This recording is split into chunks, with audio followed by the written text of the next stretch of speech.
What up, Fight World? It's your boy Ego. And I'm back. I said I'm back, motherfucker. Get live, motherfucker. Turn my mic up.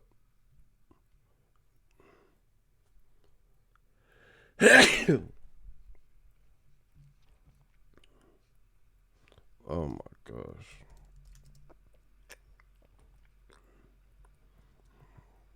Excuse me. Damn, these allergies in Cali be. Good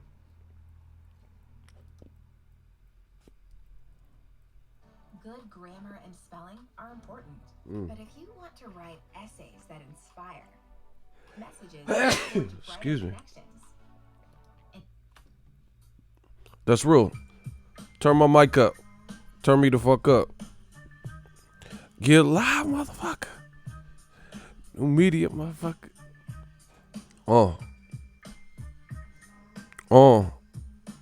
Yeah, y'all came just in time to smash the like button. We gonna talk about it. Eddie Hearn, he want to enforce the rematch clause with Eddie Ruiz's Jesus. Fat like Della Reese's. While he's eating these Reese's Pieces. Oh my gosh, my allergies. I should have took some.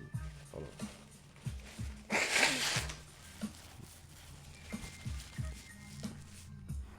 My bad, yo. Hold on. Oh, they missed the classic part. Who shot you? Separate the weak from the obsolete. Hard to creep the Brooklyn. Oh my God.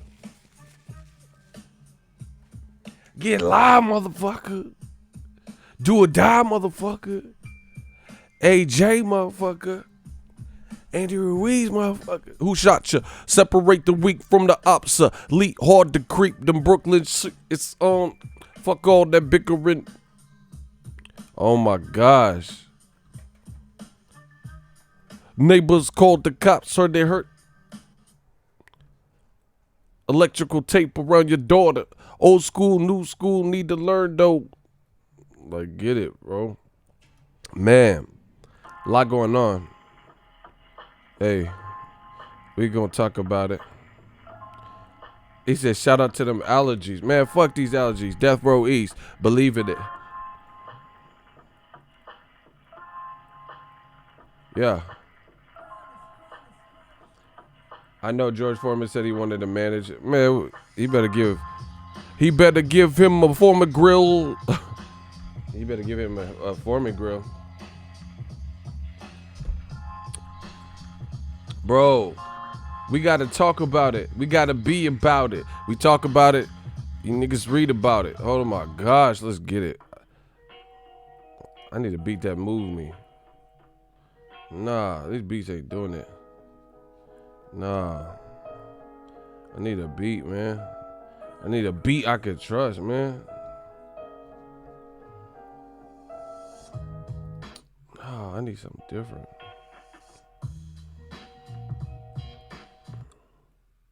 There's no such thing as a perfect. Hold on, y'all. I gotta get in the mood when I get in my joints. When I get in my joints, I gotta feel it. You know what I'm saying? Shut the.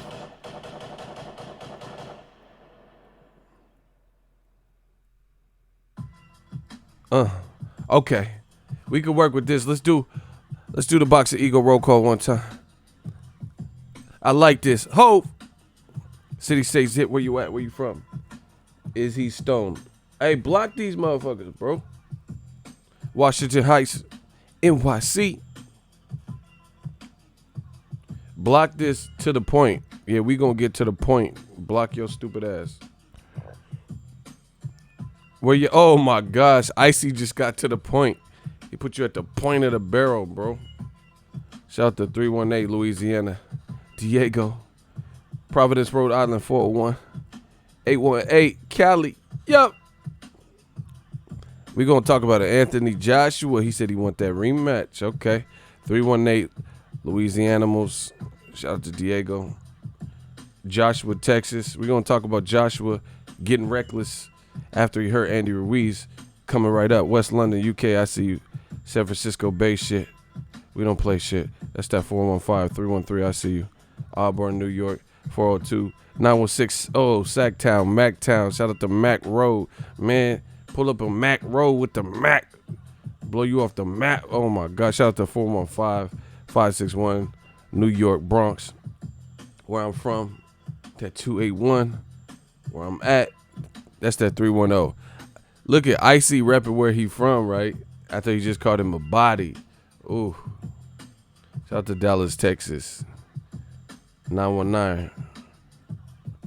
North Carolina. Acting. Okay, I'm feeling it now. We could talk. Mount Vernon, New York.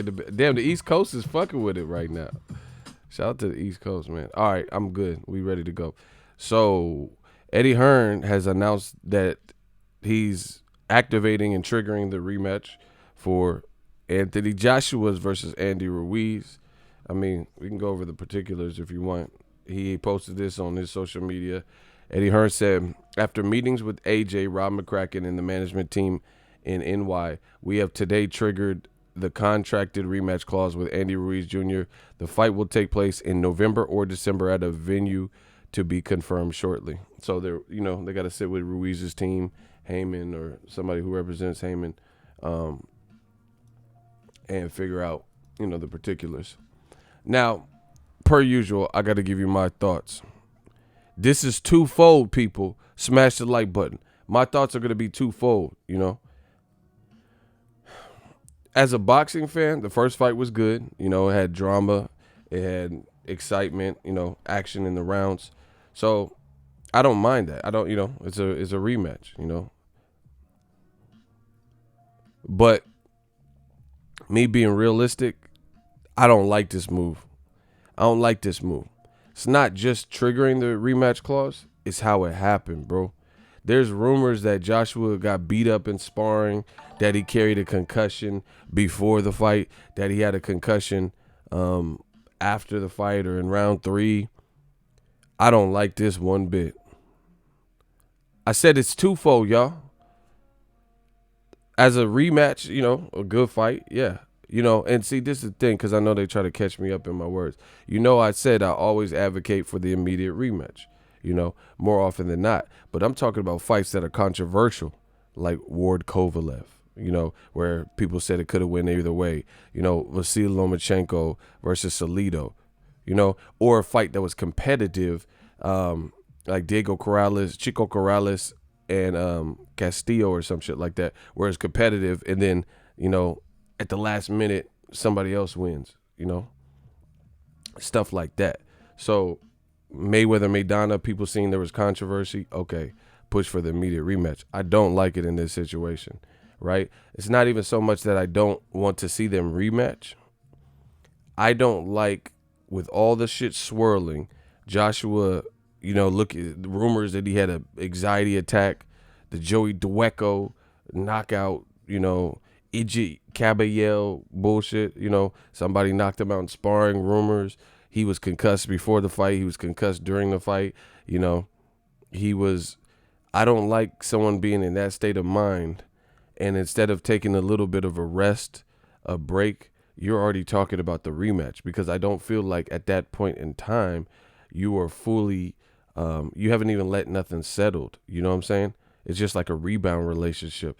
It's like you've been in a relationship for 8 years, and then you break up with your bitch on Friday, and then by Monday, this other girl that at your job, you hurry up and hook up with her. That's what it feels like. So it's not the fact that you moved on with your life as we're supposed to do. If you break up and you're free, you're single, you could do whatever. But how do you get in a deep, committed relationship on Monday? You just lost. This motherfucker just lost. Eddie Hearn, I don't know what he doing. Real talk. I don't know what he doing. This is like a rebound relationship. Bro, he just lost on Saturday. What the fuck is today? Tuesday? It's Tuesday. You have not let anything settle. Joshua just lost 4 belts out there. He had 4 belts, 4 knockdowns. And he hurt his man in one small moment. Wasn't even a competitive fight, to be honest.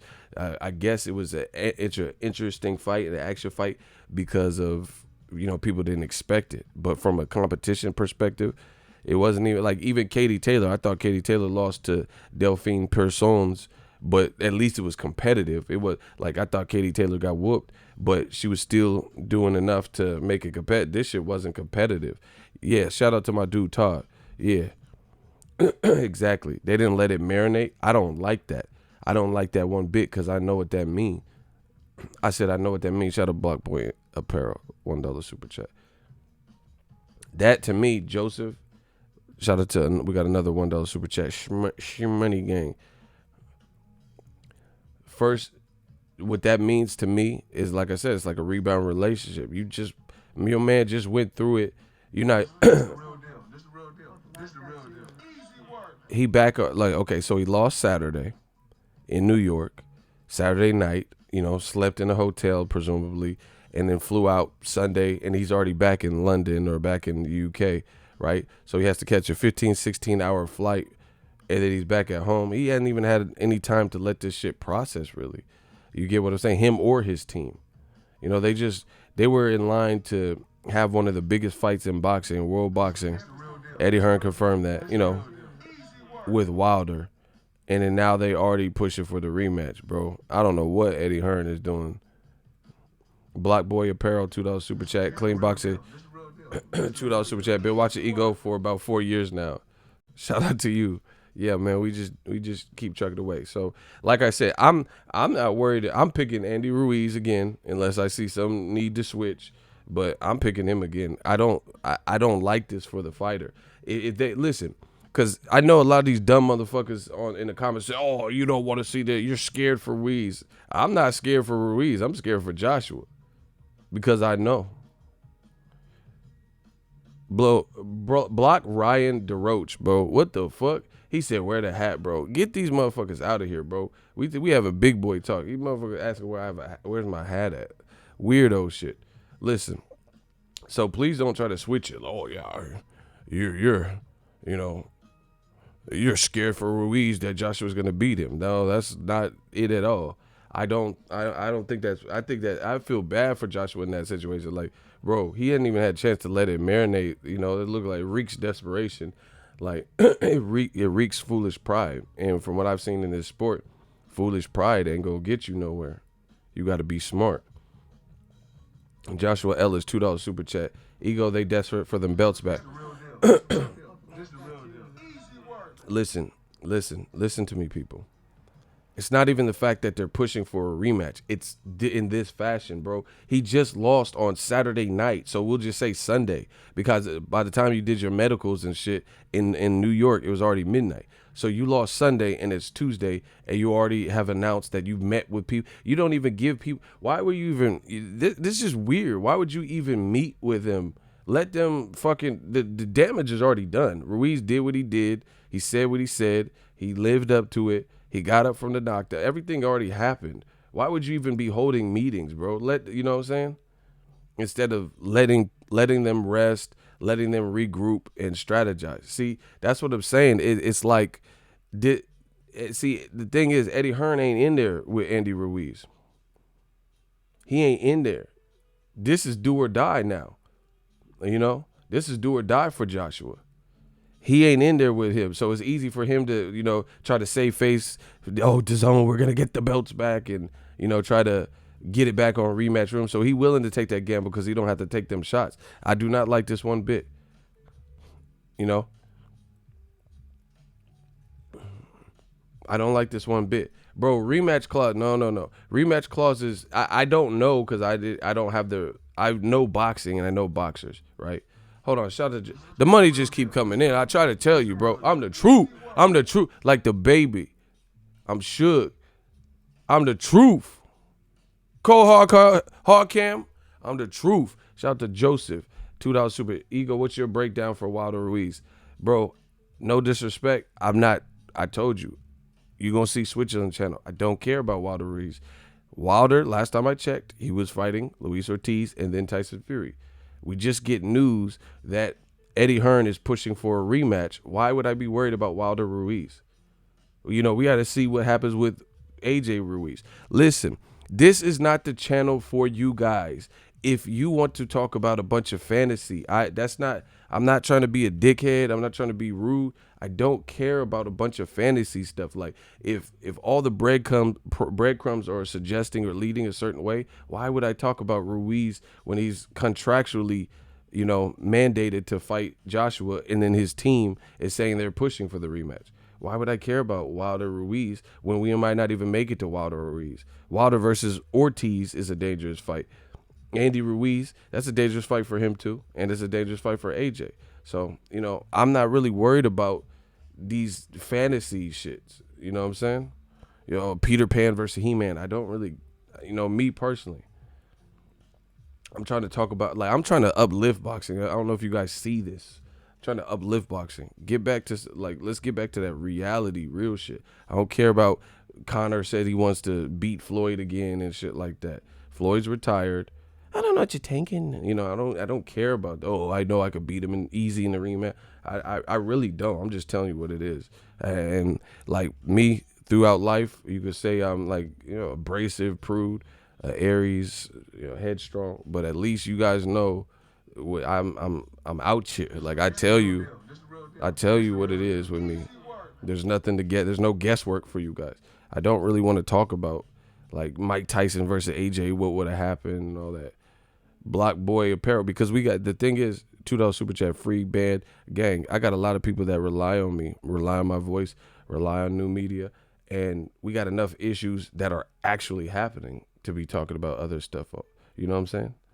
So I'd rather get through that first, and then on the back end, if we have time, talk about, Ruiz versus Wilder, but it doesn't look like that's anywhere likely. Anyway, I don't like this, and you guys can say, you're scared for Ruiz, whatever, because people play that old media game and all that. It's not that I'm scared for Ruiz. I'm more afraid for Joshua, and I'm supposed to be the one that, is mean to Joshua and all this stuff. I don't like somebody in a non-competitive fight. Hold on. In a non-competitive fight, taking like 2 days and then announcing it. It'd be one thing if it was some competitive ass competition, but it wasn't. It really wasn't. The name Joshua looked out of it through the whole thing, bro.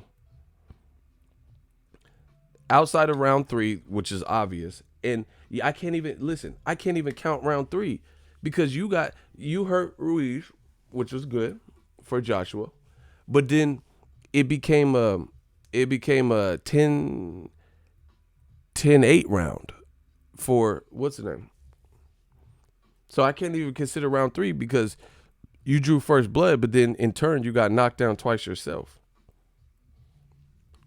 You know what I'm saying? So that wasn't even a good round for Joshua because you got the worst of it. So name something that Joshua did good in this whole fight. Like I said, you can't even say, oh, he knocked down Ruiz, because then right after that, he got knocked down more times. So that means he lost round 3. If you know how to score boxing, there's no way Joshua won round 3. There's no way he won round 3 when you produce more knockdowns than the other guy and you didn't get a stoppage. So what round did Joshua even do good in? Real talk. Round 1, I gave to Ruiz. Easy. Joshua was fighting skittish. He looked timid. He looked lazy jab and hella muscle bound and, even moving all backpedaling. And Ruiz was out jabbing him and stuff. What? That's what I'm saying. That's why I don't like this. Because I don't like what it represents. I'm just telling you. I don't like what it represents. This man did not do good in this fight. He looked through. He looked gone. He was getting beat, out jabbed. You hurt your man, cool. But then you got hurt by the man 2 times. He didn't look good in between rounds. He was like, oh, what I get hit with? Who says that, bro? So you can't even say in between the rounds. Because in between the rounds, he was saying why am I feeling like this? That's not good. So you can't even say in between the rounds. The motherfucker, what did I get fucked up with? What did he hit me with? Like, that wasn't good. Bro, I don't know, man. I don't like it. Oh, my God. These motherfuckers is ridiculous, bro. He said, respect to Andy, but he may lose the rematch. Based on what? What did, okay, hold on. I got to put these motherfuckers in the hot seat. Bro, even though there's no way to prove it, I just can't do it. Okay, so based on what? You said respect to Andy, but he may lose the rematch. How does he not hold the momentum? Why would you just, I want to hear your intelligent breakdown of, he said logic. Okay, explain that logic. Explain the logic based on what you've seen, why you would immediately discount Andy Ruiz and like as if he had the least amount of confidence going into the rematch. I can't wait for this. Hot seat, get beat. Bro, these motherfuckers just say whatever. So you tell me your logic. How does Joshua come into this rematch confident? How does he come in with any of the advantages? He was big as fuck in the first fight. He looked in shape in the first fight. His reach was what it was. So what? AJ put him down. Block this motherfucker, bro. I told you. AJ put him down, but got put down 4 times. So the guy that got put down 4 times, you're thinking he carries the momentum in the rematch. But then the guy that got put down once and looked to have the better chin. Bro, I told you, these young boys can't beat me. I told you. It's all emotion with them. It's all emotion.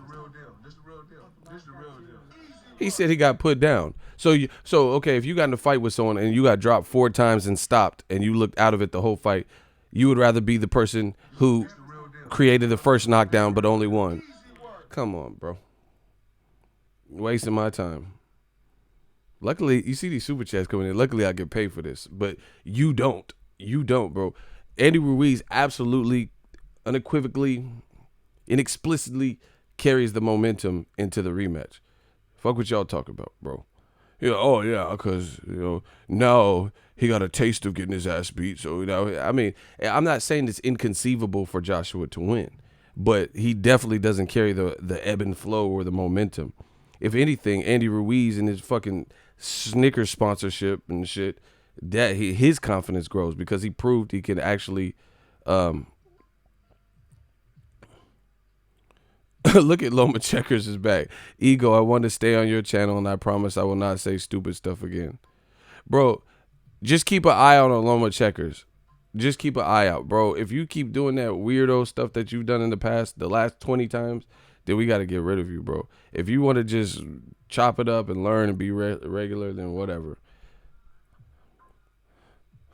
Sir Saya, $5. Think the rematch is bad move for AJ Eddie, forcing that boy shaking my head, putting AJ in a do or die spot again won't end well. That's what I'm saying, bro. Dirty Chivo, $2 super chat. Yeah, no fantasy boxing talk. Bro, I told you I'm the truth. They begging to come back. They was crying in there. See LJ laughing. We got the women folk laughing. Bro, I told you I'm the truth of this boxing talk, man. Anyone can get a microphone and get on this YouTube, but not everyone can know what they say and mean what they say and actually be accurate. I don't like his team. Man, smash the like button. Hold on. Smash the like button. Y'all crazy. Smash the like button. Y'all crazy, motherfucker. Smash the like button. I don't like, bro, he just lost. Why not rest and relax? Because most of the times that I've seen, a rematch clause, you have months you have between the end date, of the fight, the date of the fight, within 6 months to a year, 6, 8, 12 months, something like that, to exercise a rematch clause. Right? Like Eric Morales, they didn't have an immediate rematch, but Eric Morales, he had a rematch with Danny Garcia. I think Danny Garcia fought Zab or somebody in between that. And then he was still within his rematch clause, so he pushed for the rematch because Danny Garcia retained the belt. Something like that. I got to, I could pull it up right now. I know Danny Garcia didn't fight Eric Morales. Well, I don't think he did. I don't think he fought him back to back twice. It was a couple years ago. Let me check. I like to check. See, I try to check my work. Exactly. Okay, so he fought Eric Morales in 2012. Then he fought Amir Khan and knocked him out and retained the title. Then he fought Eric Morales. See, I know my shit. So you see, it was all within. He fought. This the real deal. He lifted the title, the WBC title from Morales, the day before my birthday, March 24th, right? 2012. Then in July, he knocked out Khan in 2012. And then by October, he fought Eric Morales, who said, okay, you got through Khan. I need my rematch. So usually that's what I'm saying. See, I know my shit, bro. There's a certain time frame you have to rematch. This man, Eddie Hearn, just called for the immediate rematch 2 days after the fight. Rakim Wilson, $2 super chat. How one judge how AJ up? That's bro. That shows you the politics. They was gonna have that man if it went to the decision.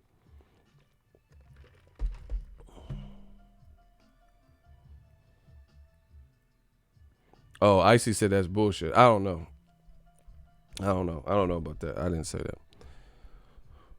But like I said, it's like a rebound relationship. You got to give yourself time to heal. You just got out of a committed 8-year relationship on Friday, and then you already in a committed relationship with someone else by Monday. I don't see that as being a good step because your emotions you haven't had a full chance to let your emotions process, right? So the pride and reading comments online and all this bullshit, AJ, he might be like, yeah, I'm up for it as Matt. But now Eddie Hearn, and see, the other thing is this: people have cold feet. What if it processes and then AJ's confidence is shook? Eddie Hearn already went to social media and told people that the rematch is on. So now Joshua's fucking stuck. But Eddie Hearn, bro, he gotta chill. I really feel like Eddie gotta chill, bro. This is slave room because there's like no remorse. There's no just straight like slave cattle. That's faulty. Even like, okay, put it this way. Oh my gosh, bro, I'm destroying them. Old media, I'm destroying them. Listen, Eddie Hearn just posted the fight, said, oh, it's a rematch. We're going to trigger the rematch. Date and venue coming soon. But this man is the same person who, when Joshua, before he lost the fight week for the Ruiz fight, he says in interviews, multiple interviews, oh yeah, Deontay Wilder tried to announce the Luis Ortiz fight as if it's signed, but he doesn't even have a date and venue. It's allegedly signed. This is what Eddie Hearn said, bro. Eddie Hearn was acting as if Wilder announcing the Luis Ortiz fight was fake news because he said, oh yeah, he's just going to post on social media. This is literally what he said. He said, oh yeah, Wilder, he's going to post on social media and say it's signed. It's allegedly signed but he doesn't give the date and the venue.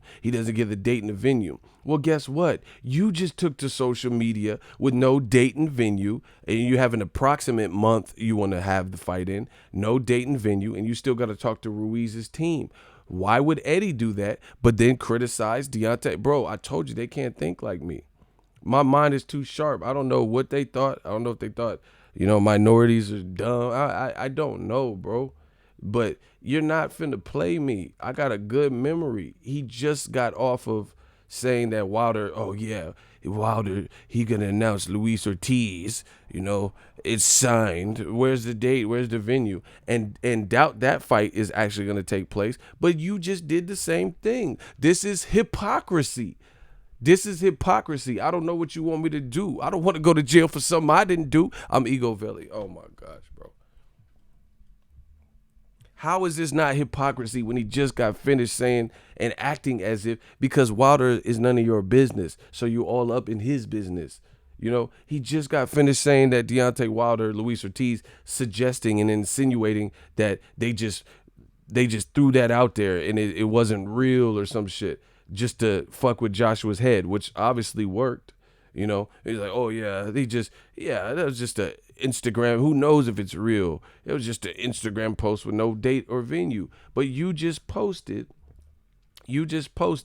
and I quote, after meetings with AJ, Rob McCracken, and the management team in New York, we have today triggered the contracted rematch clause with Andy Ruiz Jr.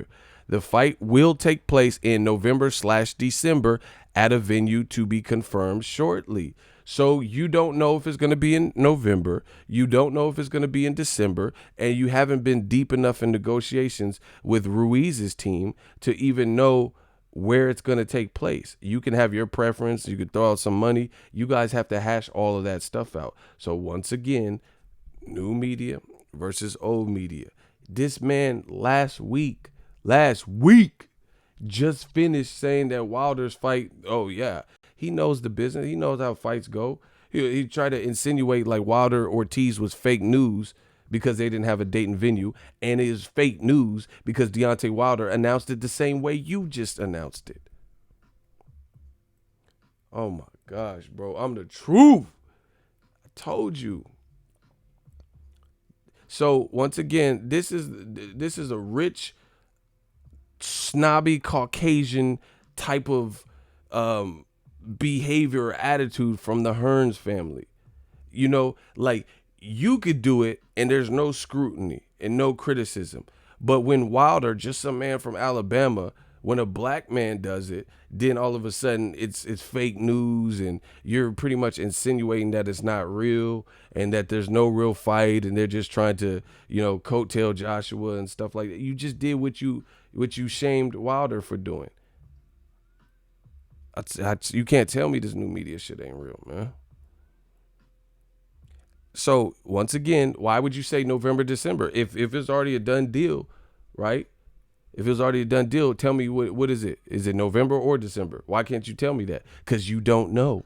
Because you have to figure that out. All you know is you have a rematch clause in the contract, so he has to fight you. But you have to hash out the details. Why blabber? That's what I told you. All in the video, come to death row. If you don't want to worry about your promoter, all in America, all on social media, come to death row. You don't have enough information because the information is not provided because you still have to negotiate the details and the ins and out and little nuances, right? But you went to social media. Joshua, why? That's what I'm saying. Why is AJ not announcing this? Why is AJ's like, oh yeah, after consideration, you know, of my slave contract, I want to exercise the rematch clause. Why isn't he doing it? Why does Eddie Hearn keep doing it, bro? Because Eddie feels he has ground to make up, and that's fucked up for Joshua. I'm starting to feel for Joshua, bro. I'm starting to feel for Joshua because Anthony Joshua, I think, is a good kid, like a good dude or whatever, bro. But Eddie Hearn is putting him in a fucked up position. Oh my God, man. Shout out to Stephanie. I'm all about boxing. Shout out to Stephanie with the $20 shmoney game. Man, Eddie Hearn is running this shit through the ground. Like, cause Eddie cares about Eddie. Eddie cares about Matchroom, Eddie Rematch Room, Slave Room. So he's up here like all in the video saying, oh yeah, Luis Ortiz will get knocked out in 3 rounds. You not the one that has to knock out Luis Ortiz. You putting that on Joshua. You know? So it's easy to say when you not the person that has to do it. Oh, Luis Ortiz, he'll get knocked out by 3 rounds. Does anyone believe that? Does anyone believe 5-week training camp Luis Ortiz, you know, would have just got knocked out in 3 rounds? You didn't even knock out Andy Ruiz, who looked a lot smaller. Luis ain't going to look that small to you. That's what I'm saying. It's wrong. It's wrong what he's doing. And he's putting this type of pressure. Like I said, it's not even that you're exercising the rematch clause. That's up to you, but give it some time. Why? You don't even have the details. You don't know where it's going to happen. You haven't even... Andy Ruiz is somewhere eating Snickers and pozole or some shit. Bro, just wait. You know what I'm saying? Wait, hash it out. See if people get cold feet. You putting Joshua on the spot because now you already blabbermouth and ran to the internet and told people the rematch is on before Joshua. So now what if he gets cold feet again? What if he has a panic attack or some shit? It's wrong, bro. What if AJ's like, oh yeah, I thought about it and you know, I'd rather work on this. And the thing is, it sounds like AJ has doubts in his head and insecurities and lives in his head and, you know, panic attacks or anxiety or, you know, things like that. Why would you do this to him again? You know what I'm saying? If you guys took some time off, he recovered, you know, let him play cricket or some shit and relax a bit. And then you come back to the table and say, hey, you know, we got 6 more months. Was good with the rematch clause, because if I'm not mistaken, rematch clauses often, you know, they have a couple months before your window expires, and he putting them in there, and he already announced it. Why are you even announcing? You don't even have the details. What if he changes his mind and decides he don't want to? But like I said, Eddie cares about Eddie and rematch room, and the zone looks bad. Al Heyman got all the fucking belts, so he's like, nah, fuck it. My guy got to get it back. And that's not right. In boxing, that doesn't work. Like, here's a perfect analogy. You got to be smart. If you're in a fight and you're winning and you're doing okay for yourself and bow, you get hit and dropped, and you try to get up real quick and you're hurt, then that's not going to be a good thing. So it doesn't matter how good you were doing. You're hurt, you're down. If your legs aren't up under you, don't try to get up real quick. Take a long count. It's okay. You lost that round, right? But if you get up and start trying to have a slugfest, then you get knocked out. Then all your work from the past 11 rounds is out the window because you didn't fight smart. You know what I'm saying? You were in a winnable fight, but once you got hurt, you didn't know what to do, and then you end up losing. And all your previous work, you was winning the first 11. We've seen this in boxing, right? All the work. This is the 12th round. You get dropped finally, and instead of being smart about it, you try to have a slugfest and then end up getting teed off on, and you don't have your legs under you, and you get knocked out. You just let all that perfect work in the first 11 rounds go to waste. You got to be smart about it. Joshua just came off of this. It's not like it's more than about heart. You know, props. Okay, he has heart, but he's a boxer. He's a gold medalist. I expect him to have heart.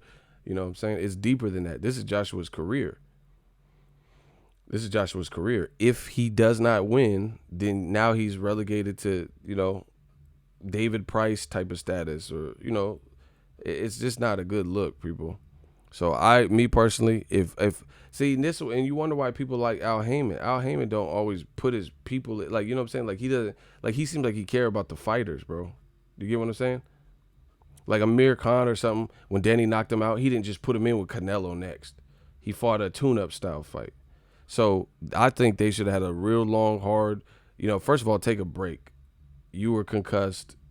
It looked like the sparring camp went horrific, from what we're hearing. And just rest, relax. The shit, whatever happened is already done. Andy Ruiz got the Snickers. He got the Infinity Stones. So it's done. That's all. That's why you got to be smart about your revenge. You got to be smart about it. So it's not even that he's picking the rematch. I'm a fan. So if they want to do the rematch, it's how he's doing it, bro. Joshua, why are you even stressing your fighter with a meeting? Honestly, he just got knocked out. He got hit knocked down 4 times. Why are you having meetings about the rematch when it's not even given any chance to process? I blame Joshua too. That's why I don't feel bad. I feel bad, but then I don't. Because Joshua, if you're going to allow, Hearns and Barry Hearn to just do this to you, then you're a grown-ass man. You could stop this. Rob McCracken, one of them, somebody.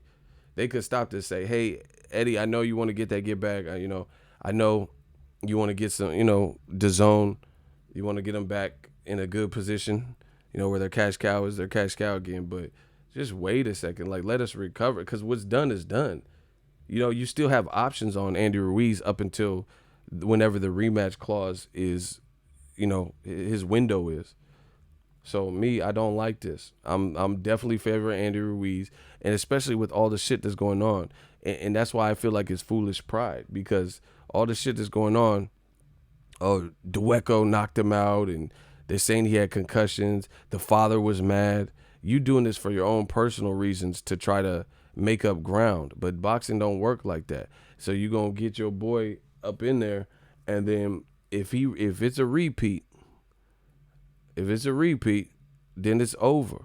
Now no one really is going to want to watch Wilder and AJ, or AJ versus. That's what I'm saying. You got to be smart. Look at, and I study boxing. There have been times where people got beat badly, and then they came back in the rematch and won. But it doesn't always happen. Lennox Lewis versus Hassan Rahman. I think he totally underestimated Rahman. So when he had the rematch, he came back correct. Right? But Lennox Lewis, even in that, he got caught. He got caught with one flush shot, got knocked out. Joshua looked terrible. We're talking about 2 different things. Mentally, in my opinion, if I was Lennox Lewis or AJ, even though AJ got knocked out on his feet, I would have rather got knocked out as a fighter. I would have rather Lennox Lewis Hassan Rahman. Because he just got knocked by one shot. He was just, okay, you underestimate dude, and melted you with a right, and then you just went down and you were fucked up. I would rather have that than what happened to, as a fighter, from a fighter's psyche, I would rather have that than what happened to AJ. AJ came to America and it was disastrous. You're the head of the card, and you got beat the worst and of anyone on the card. You were the gold medalist and you got beat worse than Katie Taylor, who's a gold medalist. AJ got the short end of the stick. That's why you got to be smart. AJ was getting beat up. He was fighting fearful. That's what it looked like to me.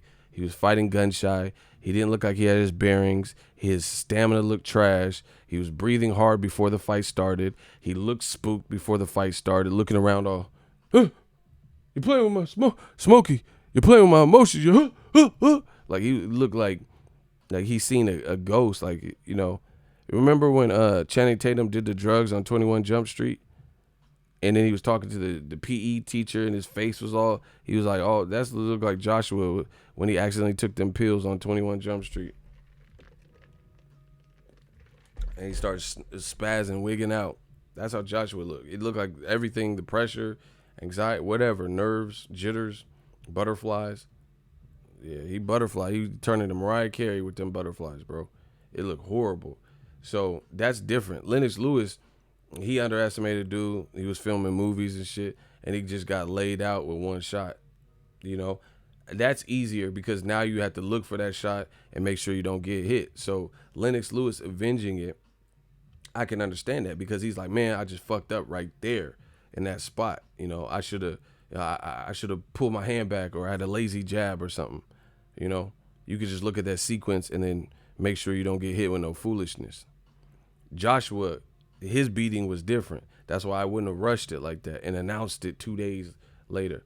Sugar Ray Leonard, he's just super skilled. So even when he lost to Roberto Duran, yeah, he came back and beat him twice, but it was different because even Sugar Ray didn't look like Joshua. He didn't look like he lost. He was getting beat up, but Hands of Stone is Hands of Stone. Like, everybody knows Hands of Stone was a monster. A lot of yous didn't know that Andy Ruiz was a monster. You know what I'm saying? So the perception, everything was different in those fights. So it's doable to get beat bad and then come back and, avenge that. But I've also seen a lot of instances where, it's a repeat. David Price and Tony Thompson. And what you've seen, Isaac Dogbe, he was like, ni hao. All right. How is he hit me this fucking hard? Because Navarrete two-peated. And then that makes it worse. Now you did him in worse. Joshua's in an even worse position now. If Joshua loses again, he's in the worst position. That's why I keep saying it's do or die. They have to think about that. I understand, not wanting Al Heyman to have power. You shouldn't have put him in with an Al Heyman fighter then. If you knew that was an option. Like I said, everything I said is coming true. Everything I'm saying is coming true. If you wanted control, you should have put him in with Dillian White. Because worst case scenario, Eddie Hearn played this wrong, bro. Worst case scenario, Dillian White knocked him out.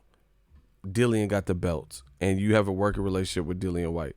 You put him in with Michael Hunter. Michael Hunter upsets him. That's your fighter. It's like everything that could go wrong went wrong, period. So if you didn't want that, then you should have, like I said, pompous, arrogant. They thought Joshua, his shit don't stink. And then Andy Ruiz and his Snickers, they like, nah, we coming to fight. Fuck what you talking about? And that's why I love boxing. I love shit like this. I love a good underdog story. I love it. I love what Andy Ruiz did. I'm about to eat Mexican food again. I'm about to get some soup, some caldo de res, I'm about to eat some al pastor. Like I'm about to go. I'm about to go get some. I'm about to eat hella food, bro. Andy Ruiz, I'm happy. I'm happy for him. Yeah. I'm finna eat a churro. And then chorro. Y'all don't even know what chorro is. Don't look that up though. Yeah. And pinche perros. I'm about to eat a churro and then chorro. Fuck is y'all talking about, bro? I'm happy for Ruiz. So, and like I said, to me, I like it because he said diarrhea. Yeah, man, I'm on that chorro. I'm about to eat so much food until I chorro. Yeah, I'm gonna get a torta. Yeah, that sounds good, man. Eddie Hearn is just running this dude. Same thing, bro. Eddie Hearn's. I don't know what he's doing. He did the same thing with Kell Brook. He did the same thing with Kell Brook. Okay, Triple G is a fucking middleweight. Chris Eubank was with you, and he was supposed to fight him. Chris Eubank and his dad was tripping or whatever. Triple G needed an opponent. Triple G is not your fighter. Who gives a fuck if his fight with your fighter didn't pan out? Kell Brook was supposed to fight Jesse Vargas, a welterweight, in a fight that he has a chance to win, and that would have been a unification, an IBF and a WBO person meeting. This man, Eddie Hearns, put Kell Brook up to it or called him and had this silly ass offering. Oh yeah, Triple G and Chris Eubank, his dad's tripping and Triple G needs an opponent. And then Kell Brook, so basically, so what you want me to do is you want me to get in the ring with Triple G. You know what I'm saying? What the fuck? Why would you put undefeated welterweight Kell Brook, who is in negotiations with Jesse Vargas, with Triple G, who at the time had 22 knockouts in a row at middleweight? So basically, realistically, you want me to fight Triple G, and I'm at middleweight, and all right, bro. And then he did it and got his eyes socket. He got his eyes socked in. Sock it to me. On the two. He hit him with that Missy Elliott. That sock it to me. Hey. Sock it to my sockets in the two. Something. So basically, I'm a chocolate brownie. Whatever, bro. Anyway, chocolate brownie got melted up. Triple G goes on to fight Danny Jacobs, another one of your fighters. Well, actually, he wasn't his fighter at that time, but whatever. It's a realistic lie, And then you put, because he had obligations at welterweight, the pressure was on him to fight Errol Spence. So then he had to fight that monster. Bro, that's just disrespectful, bro. That's what I'm saying. This is slave room for real. These black fighters is going through it. You put that man in there with Triple G at a welterweight when he was undefeated, and he could have fought Jesse Vargas, which is a far more winnable fight. It's a far more winnable fight. Jesse Vargas, Kell Brook at that time, IBF, WBO. Kell Brook could have been up here on some 2-belt hype, but you put him in there with, guys, hey, Anthony Joshua, he did everything wrong, everything. You put him in there with, hey, no guys, and he got turned to a good boy and got the chocolate brownie turned into a fucking Lil Debbie snack, fudge pack, snack pack. I want snack pack, shit.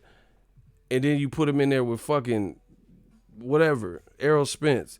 And Errol, country ass, he's like, yeah, I fight Kell Brook. I've been wanting to fight Kell. I want to fight Kell. Man down. All right, bro. And then, so I hit Errol. I'm like Kawasaki, hit him with my chocolate brownie. And he's Jeff Lacey.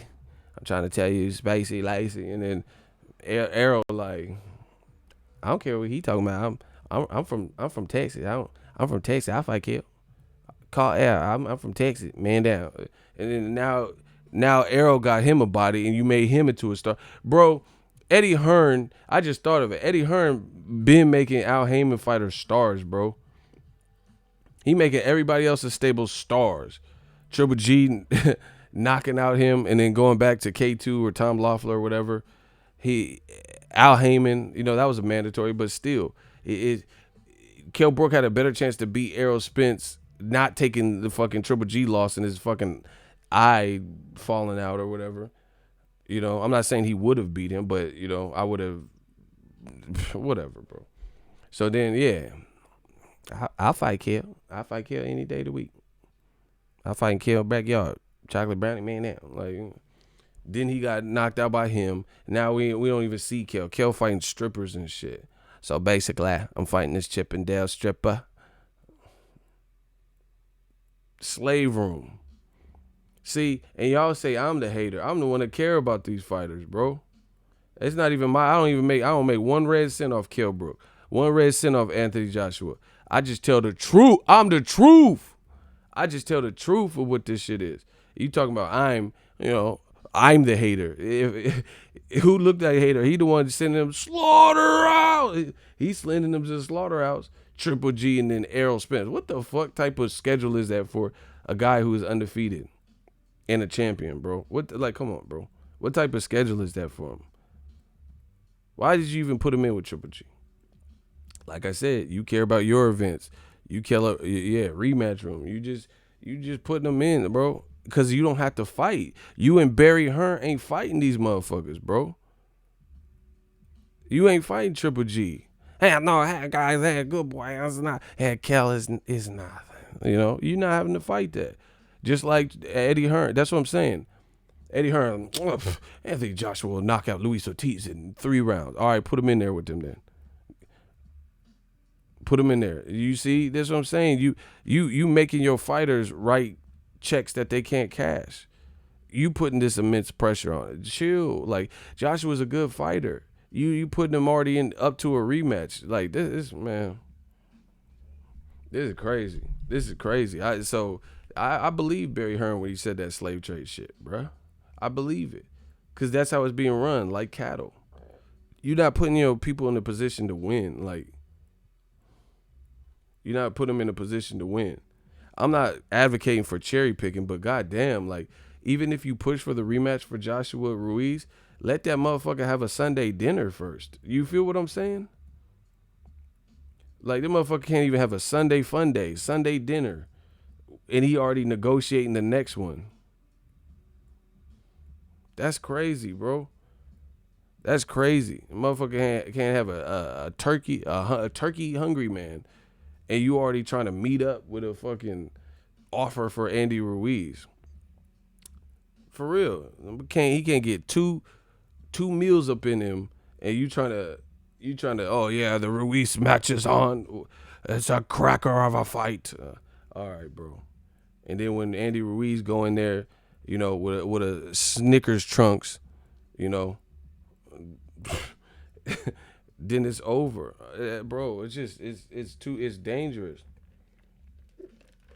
And I'm not even saying don't take the rematch, but this shows weakness to me to immediately call for it and then make it a public issue.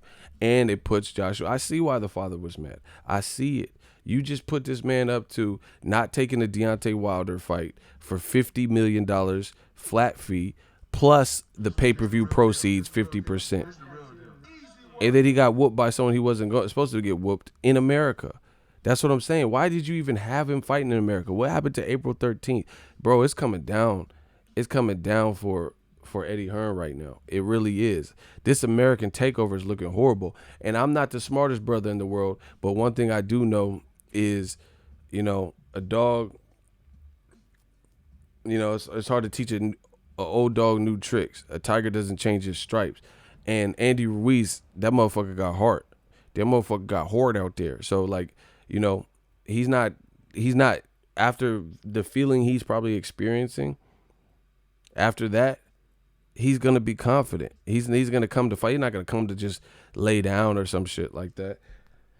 So I don't see him putting up a Leader Alvarez-Kovalev rematch performance. I think he's coming to really scrap, and that's just a lot of pressure. So like I said, it's not even about doing the rematch, but give it some time to see if that's really what you want, as opposed to doing it for your own selfish reasons and pushing for the rematch with no regard to the fighter. And now you're putting a guy who seems like he struggles with pressure in a highly pressure situation. If he was in his head over, what if I get hit with one shot? How the fuck is he gonna? That motherfucker might have a mental breakdown in the ring, like Oliver McCall shit. Real talk. If he was already hiring sports psychologists when he was winning for a late replacement, imagine Andy Ruiz with the full camp. You got to think about this. You got to weigh out your options. You got to weigh out the business. Yes, I understand. That was a hit for DAZN, and you want to get some get back. I understand. Like, okay, like I'll give you all analogies. Let me get to this money because the money just keep coming in. They know what I'm saying is true. Mike B, $5 super chat. Man fans say fighters are bums after an L. Now Joshua loses. They start with the excuses. Jim Lampley's cosmic talent got whooped. The end of. Bro, you guys bought into the package, the look. You know what I'm saying? He's a gold medalist. Bro, I know boxing. I'm not saying Joshua's a good fighter. But Joshua arguably didn't even win the gold medal match where he got the gold medal. But you guys don't know that because y'all don't know shit about boxing. Roger Mayweather told you that. Most motherfuckers don't know shit about boxing. Who he beat? Who he beat? Motherfucker ain't beat. I've been telling you the same thing. He beat Charles Martin. Look at how he got the belts. Charles Martin with booty tight shorts on. Bro, he had them. Charles Martin had them NBA. You remember when the league had like hella white players and it had like 2 black players and then they had them tight ass shorts, bro? When the league looked different, he had them. He had them little Daisy Dukes on. And you beat him, bro. He hadn't proven anything. Hey, stop saying the 5,000 view shit on my page because I don't know that to be the case. I ain't never heard nobody else reporting that. So I don't care about that because I ain't heard that unless you guys could cite a source. Like I haven't heard one source sourced out to anything. So, man, Charles Martin had them freak nicks on. I wanna rock. The motherfucker had them Daisy Dukes on, bro. You know, with them shorts on. That's why he lost, to be honest, because them shorts. The motherfucker had them Bugle Boys on, them Bugle Boy trunks. That's what the thing. He couldn't even move. Them motherfucker had to move like pivots and shit, bro. He had that. Motherfucker couldn't even move. Had them shorts on, bro. Where you get them trunks at, man?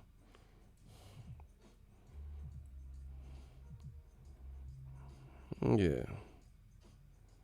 He had them Tanashi shorts on and shit, bro. What's her name? That singer, she fine. Tanashi. He had them Tanashis on. You know what I'm saying? Them Rihanna, them Riri, Fendi Riri's. Oh, nah. What's my name? Oh, nah. Oh, nah. I know you can take it. Know you want to see me naked. Like, that motherfucker had them Riri's on, bro. What the fuck is y'all talking about, bro?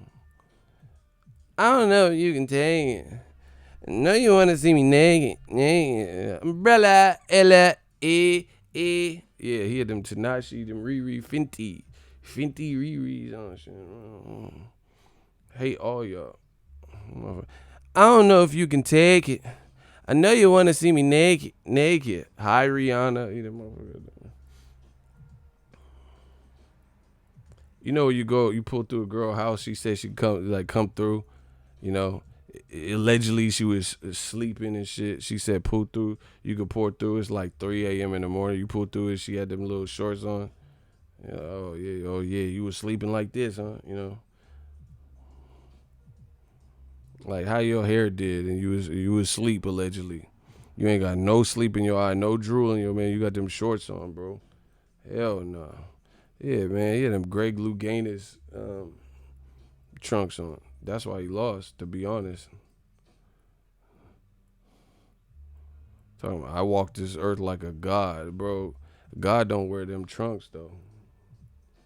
I know for a fact God wouldn't be, you know. That's what happened. I walk this earth like the God. Hey, them trunks though, bro. No, shout out to Charles Martin. But anyway, someone said Bugle Boy. Yeah, them Buddy Lee jeans and shit, the Pro-Cad shoes and hey, bro. Go look at that's why Joshua got the title, all off them trunks. I don't care what y'all talking about. I don't know if you can take it. I know you want to see me naked. naked. Go look at his trunk. That's like the type of shit, like, you know, like kids in elementary school piss their pants and shit, and then they have to get out the clothes. And you know, you're at school, so the school got some like leftover clothes that another kid left or some shit. So you got to put on the pee pants. You know what I'm saying? You got to put on someone else some pants because you done peed on yourself in 3rd grade and shit like a dumbass. So You know, everybody's peeing on themselves. It's the coolest. You know, you ain't at home. Your parents don't answer the phone to pick you up. So the school got to give you some like substitute trunks and shit. Some clothes that was just left, you know, the lost and found and shit. That's what Charles Martin had, them lost and found trunks. Everybody's peeing on themselves. I pee on myself. It's the coolest. O'Doyle rules looking ass, bro. That motherfucker had them lost and found substitute trunk because I'm gonna make you you know, when you pissed it. I seen that, man. Y'all them kids in school that I used to go to be eating glue and pissing, and you know the whole class got to stop because you pissed on yourself and we all smell it. It smell like piss and olive oil in the class because your dumb ass don't know how to ask to use the bathroom. That's old media, bro. I promise you. I promise you. Old media don't know what the fuck they doing. They the type that was wearing helmets and shit. Like we all writing on the desk and shit. You know the little desk with the little car engine hoods that you lift up? They shit bolted down and shit, and they wearing a helmet. Like why he got that? Like where he get that helmet from? Like where his bike at and shit? No, he doesn't have a bike. He headbutts things. Like what the fuck wrong with him? What you mean he headbutts things? That motherfucker, fucking rhino, bebop and rock steady looking ass, bro. That's old media. Them kids in the class and growling and shit. What the fuck are you doing? What's wrong with you, cut? Like, hey, it's nap time. Teacher said it's nap time. And he just in the corner. Danny isn't with you, Mrs. Torrance. Red Rob. Oh, you a weirdo motherfucker, bro. I just told you it was nap time. You ain't got to snap on, spaz on me. Red Rob. Danny is with you. Oh, shit. He doing some shit with his finger. He in a gang or something. He doing gangsta. I don't know what this is. I ain't never seen this. Anyway, man. Eddie Hearn, he putting this dude up to it. Now you putting more pressure. If Joshua had a sports psychologist, who he gonna hire now? He gonna hire Professor X or some shit to get in his mind and help him deal with pressure and shit. AJ, if you just hired a Navy SEAL and that didn't work, the motherfucker gonna hire Charles Xavier and shit. Juggernaut, Logan. He gonna have Professor X getting in his head and shit. Professor X, Magneto, no. Get to the reactor, Magneto. He gonna have Professor X floating through the camp and shit, man. Logan, put the claws away, Logan. Don't do it, Logan. Motherfucker gonna have Christopher Reed and Charles X and motherfucker, bro. How do I deal with pressure? Think, my dear AJ. Think. Like, man, what the fuck? Rob McCracken training, doing mitts. Y'all got fucking Charles Xavier rolling around and shit in camp. You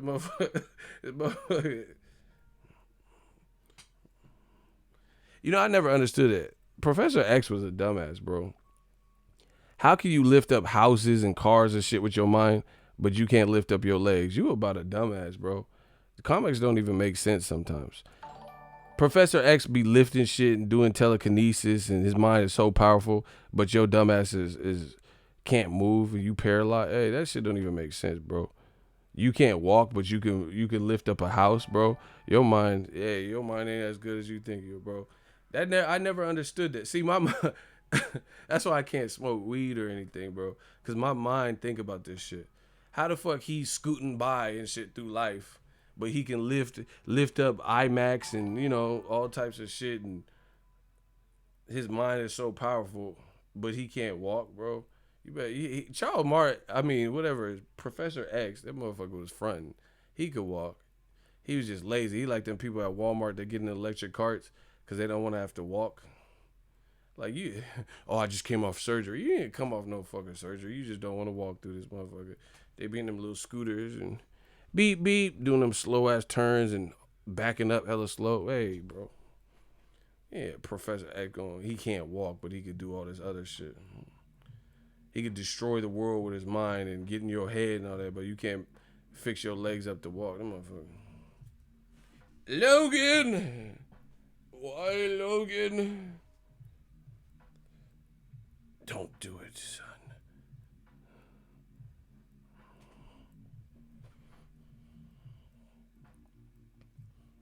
Yeah, we back, man. What my dude King Corleone saying? Oh my God.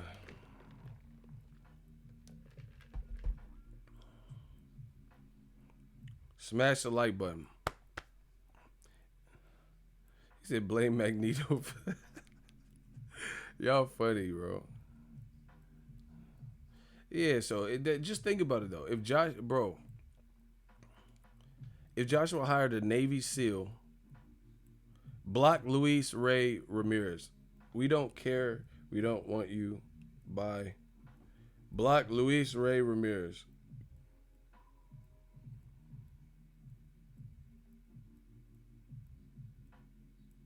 Block Adam H. Hearn Anderson.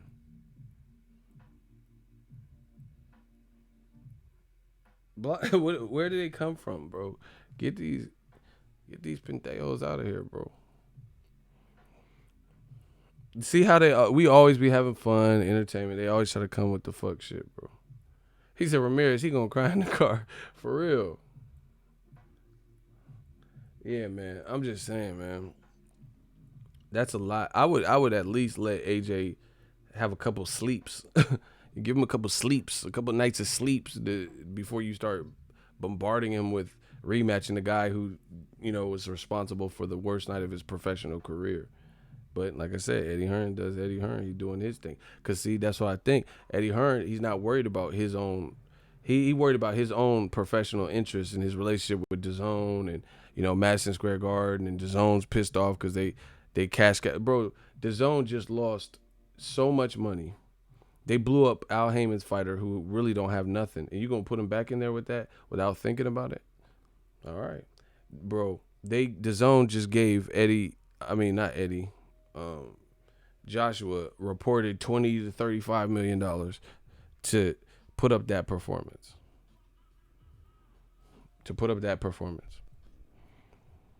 That hurts. That shit hurted. That shit hurts. Remember that Vine or whatever? That shit hurted. That shit hurted. That shit hurted. I don't even have to say it the correct way. DAZN like, ow, that shit hurted. Bro, if Triple G lose, this is going to be a nightmare for DAZN. And that's what happens when you have so much money tied up in a few guys because you feel like they're star. See, the other DAZN got, hey DAZN, man. Hey DAZN, nigga, you got to do something, baby. Right? Triple G had a media day or some shit. I ain't seen nobody talking about it. We're still sitting up here talking about AJ getting stopped, which is not good news for DAZN. So they have a fight week. Listen, real show of hands, yes or no? Did you watch the Triple G media day? Yes or no?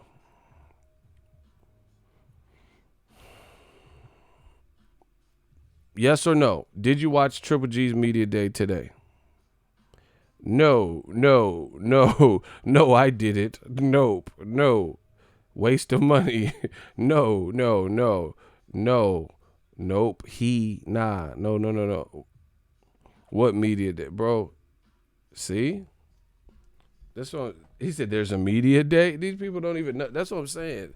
DAZN got it. I told you. Remember, I told you everything goes to new media. I told you DAZN should have reached out to me. Foolish pride, bro. You gotta get this shit popping. Told you DAZN should have reached out to me. People didn't. Look, he said, when does Triple G even fight? This is sad, bro. This is sad. Real talk.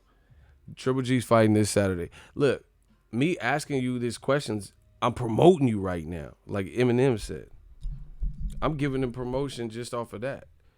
Imagine if I didn't even bring this up. People would really be out the loop. But hey, I don't hate. Bro, he had a media day and nobody's even talking about it.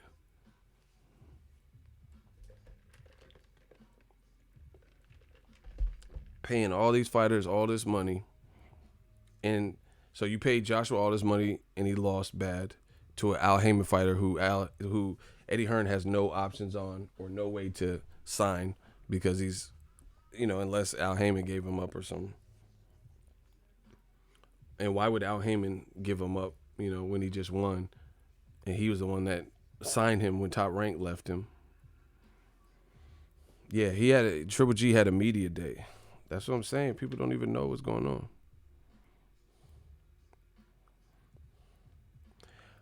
My dude Mir said, I respect Triple G for taking the rematch. All right, let's see how it plays out. Let's see what you guys respect, and if he lose again, we'll see what you guys have to say. I'm telling you, that's something you should think about. I told you he was in a bad position. Look, this man had a whole media day today. I ain't heard nobody even talk about that.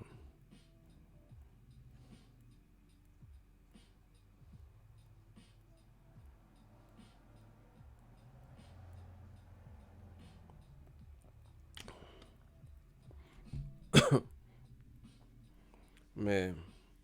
And see, this is the thing, is Ruiz now has even more confidence because he actually finally proved himself he can get a title and, actually win it, because the Joseph Parker didn't go his way, even though he, I think he won that fight. But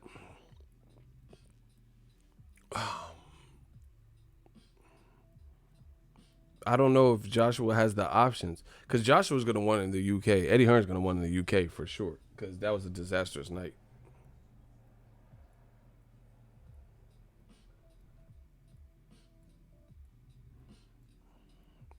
They're going to win the UK, but I don't know that. Why would Andy Ruiz as champion want to go to the UK? He said, Boss Red said, how about DAZN won't let me cancel my subscription? They like, you stuck. Oh, you going to watch our fight. If Triple G loses this weekend, that's going to be that. I already remember. Hey, This the real deal. This the real deal. Easy work. remember I said the DAZN curse? Look at, and then Joshua lost. I'm telling you, DAZN's advertising is hella whack too. They're not. I feel like they try to. It's like Joshua's personality almost. It comes across as like unnatural. It's like they're trying to be hip, like trendy, and it doesn't. To me, it feels odd. Like, okay, just hear me out. Hear me out. Smash the like button. Joshua, as a man, a Briton, a person, is teamed up with Meek Mill, which is an unlikely pairing. He's talking about coming out to Sweet Caroline. Frank Sinatra, and Dolly Parton and shit. But you team him up with Meek Mill. It's like you trying to cater to like the black audience, or like urban audience, like the hip, Puerto Rican, Dominican, black, or the hip white fans and shit. You know what I'm saying? Like the people who like hip hop and battle rap and shit like that. He's talking about, listen, like the UK, they be doing chants, and he's talking about coming out to Patti LaBelle and shit, or who? Not even Patti, because Patti got so. He talking about, should I come up to the Bee Gees, Leonard Skinner, and you're teaming him up with Meek Mill. That's why it doesn't feel natural, because Joshua doesn't like. I know he likes like hip hop and different stuff, but okay, he did like. How you do a Meek Mill special and Meek Mill don't walk you out? How you do a Meek Mill special and you don't come out to like a Meek Mill song, or even a song that probably Meek Mill would even be featured on? That's why it doesn't feel real. It's like when Ben Affleck was with J-Lo, and J-Lo had him do his hair a certain way, and he was dressed a certain way. She from the BX, so that's her kind of swaggy, and she just put it on him. They had Benifer. Remember they were calling him Benifer? That didn't look like Ben Affleck. Like, you know what I'm saying? It didn't look like he would be dressing that way and wearing that way. But since he was dating J-Lo at the time, her ass is, you know, she from the hood. So she had him in Sean John and shit because she used to date Puffy or some shit like that.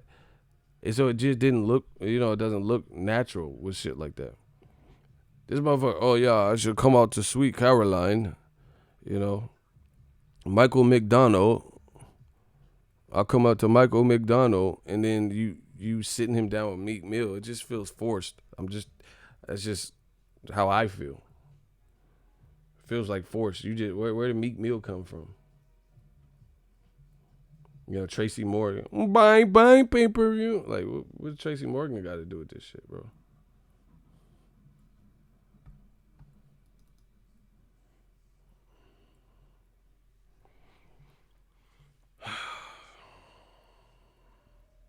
And the thing is, they have to understand it's all about content is king. It's about the matchup. People don't care about what Tracy Morgan or, you know, fucking Kevin James, King of Queens. We care what he talking about. We ain't known him to be no boxing purist or nothing. You know what I'm saying? Boxing is a tight knit community. You know, you can't just give Arsenio Hall a mic and then it's gonna be respected by boxing fans. That's what I'm saying. They should talk to me. I know this shit, bro. You have to build your stripe. Boxing has to take a liking to you. It's like the Apollo Theater. It's just different than other sports. It's different because it's like a secret society. When I meet people that actually like boxing and know what they're talking about, it's cool. That's why every time Stephen A. Smith talks about boxing, it's during a big fight.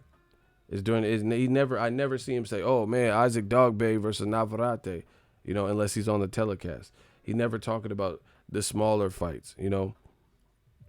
You know, Emir Imam versus Granados, and he only shows up, you know, Andy Ruiz, blast one, you know. How you just come out of nowhere, bro? That's what I'm saying. Boxing fans, they're not gonna take a liking to that because we know who's there. We know who's here with us day in and day out, you know. Andy Ruiz looks like Butterbean, you know, screaming and shit, bro. We don't care about that. We don't know you like that. We don't know you for being like with boxing. Not like you cover other shit. You LeBron James, like talk about LeBron, talk about Danny, bro. Oh, J-Dog, whoa. That I don't know if that what they have in the contract, but that would be horrible. He said, "I hope Heyman makes the rematch on Showtime." If they put that on Showtime or Fox, that's gonna hurt the zone, bro.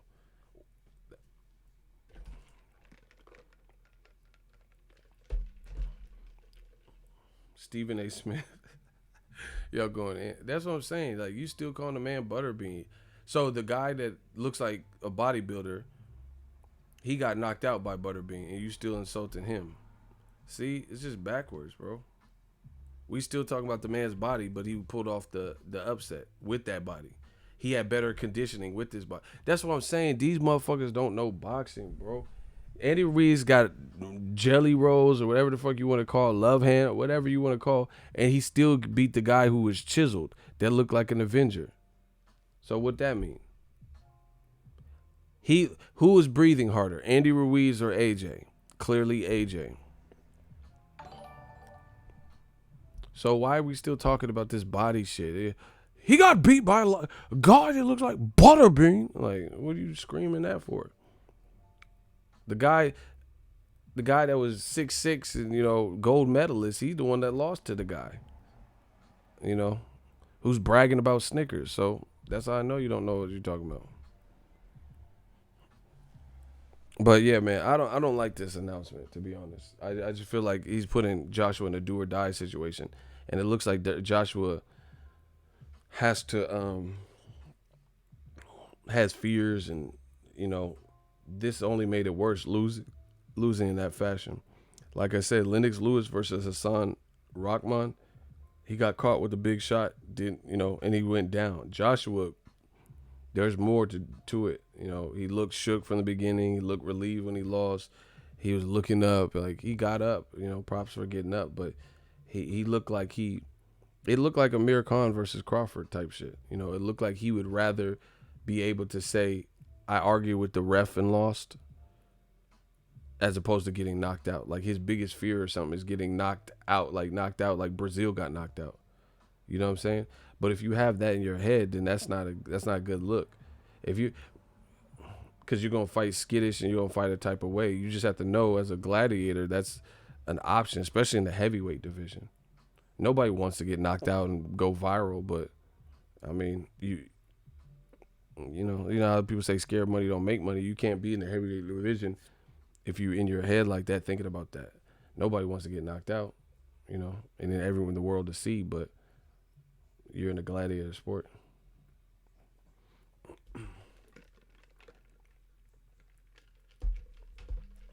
So he looked just like Amir Khan in the to me, y'all can say whatever you want. He looked like Amir Khan in the sense that he would rather have some fake like controversy surrounding him getting stopped as opposed to like going back in there and getting knocked down 4 more times or 2 more times or knocked out. He was done, bro. He's breathing all heavy and stuff. So he'd rather just it end like that. That's why people are saying he quit.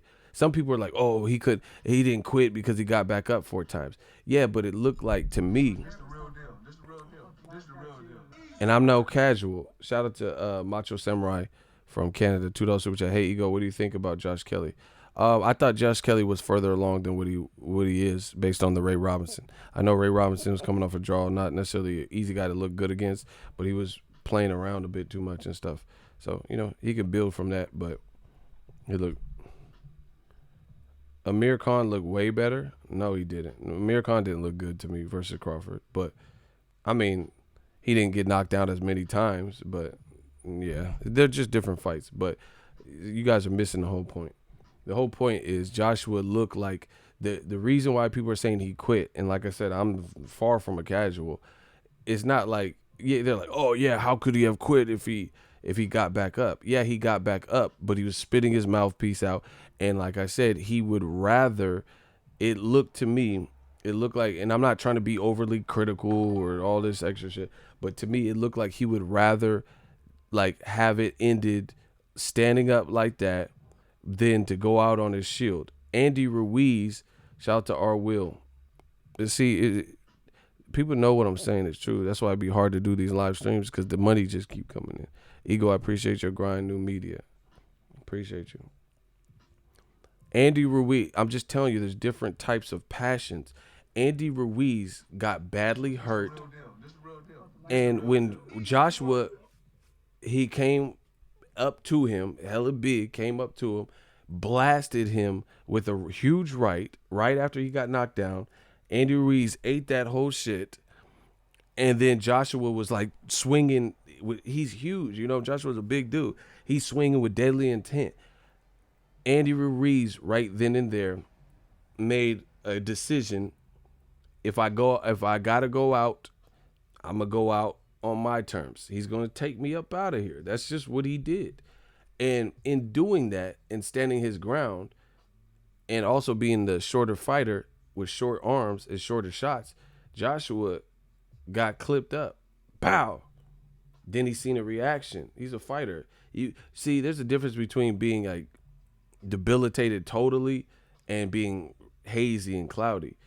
Ruiz was hurt, you know, no denying that, but he was able to get up. He was cloudy. Joshua disrespected him, you know, tried to just take him out of there and look impressive. Oh, I got to outdo Wilder, all the pressures and stuff. And then, bow, Ruiz hit him with the hook. And Joshua was like stumbled back.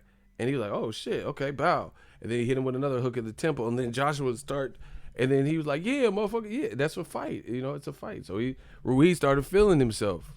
He was like, okay, yeah, I'm back just like that. And that's boxing, just like that. The man went from being hurt. That's why it was a classic round. The man went from being badly hurt. He went from being badly hurt to bow, like standing his ground and bow. But you got to be smart. Andy Ruiz was smart about it. He wasn't just like, you know, like he knew what he had in him. He wasn't just throwing and leaving himself open and stuff. He was trying to be smart in there. Just watch that third round. It's on YouTube. You know, he was trying to be smart in there, and he caught him with some counters. And then one created a reaction. He wasn't swinging with his eyes closed. He's seen exactly how Joshua reacted. So, threw some more punches and then opened him up, hit him with the hook on the temple, and then it was a wrap. Robert Rich, $5 super chat. What do you think Big Baby Miller is saying after watching the fight? Shame, embarrassment. Like, damn, that could have been me. I mean, that's what I would imagine. Mr. Rufus, $2 super chat. AJ hit Ruiz, but didn't think Ruiz would fight back. That's what he's used to. That's all. I predicted this to a T. Front runner, Kovalev, AJ. When things are going your way, then everything is good. Smooth sailing.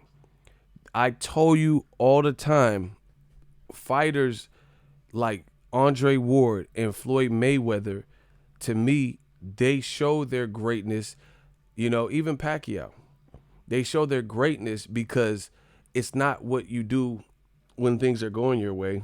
To me, in boxing, the sweet science is what you do when things aren't going your way. When it aren't going your way. Floyd Mayweather, I've seen him in peril. I've seen him where Zab Judah was beating him and besting him in the first couple rounds. I've seen him where DeMarcus Corley hurt him. I've seen him where Emmanuel Augustus was giving him work. I've seen him where Cotto was bloodied his nose, and people aren't used to seeing that. I've seen him where De La Hoya had some good early rounds. I've seen him when Shane Mosley clearly rocked him in the second round twice.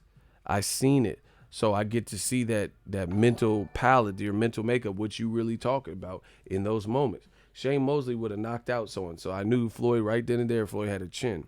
Floyd had a chin just because he ate the shot and didn't even go down. Yeah, Maidana caught him too. And Maidana, he had a cut in his eye. I seen that. So I never seen these moments with certain fighters.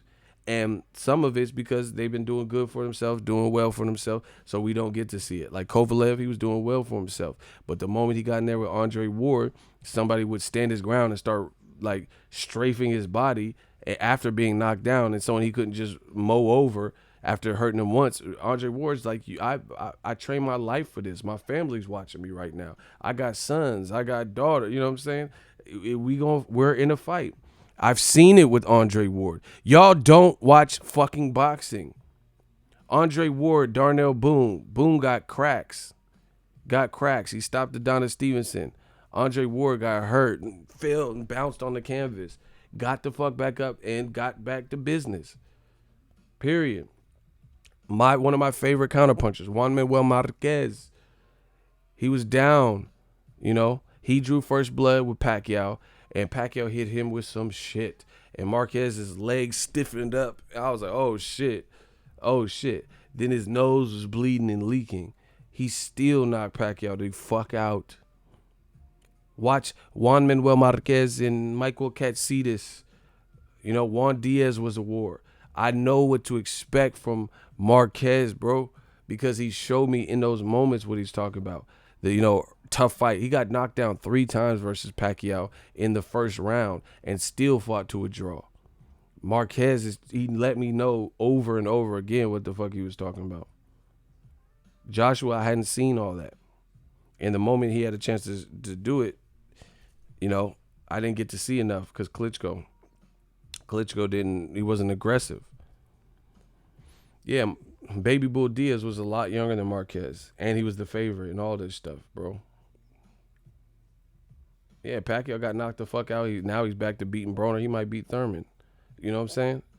I got to see something. So I like when I see fighters challenged so I can see their resilience and bounce back from adversity. So we're going to see from Joshua, because this is do or die. Eddie Hearn put him in a do or die situation. But I'll tell you this much. I loved Andy Ruiz. Add him to that list. Because I like what I seen from Andy Ruiz. Not just because how it played out, just the commitment he made, the decision he made with himself that this big ass ox is going to knock me the fuck out, or I'm gonna have to stand my ground and do my best. Joshua did not show me that at all. you can say, oh, he couldn't recover or whatever. I don't care what you're talking about. He did not, when the going got tough, he was like big and like folding and shit. I did not like that. That's not the response that I would prefer to see from someone who's 6'6" and flexing 2 days before and saying, I fear no man, bro. Joshua posted a muscle-bound picture looking buff as hell, and he says, no man, I fear no man. But he didn't fight. Like, that's why I'm saying, bro, you, oh my gosh. Look, this is why I said it's Joshua puts on fronts to me because it don't seem the same. Okay, so he posted this muscle-bound Dolph Lundgren ass picture, right? And this is what he said. No fear in my heart for any man, exclamation mark. June 1st, training complete. No fear in your heart for any man, but when he walked out, he seemed extremely shook.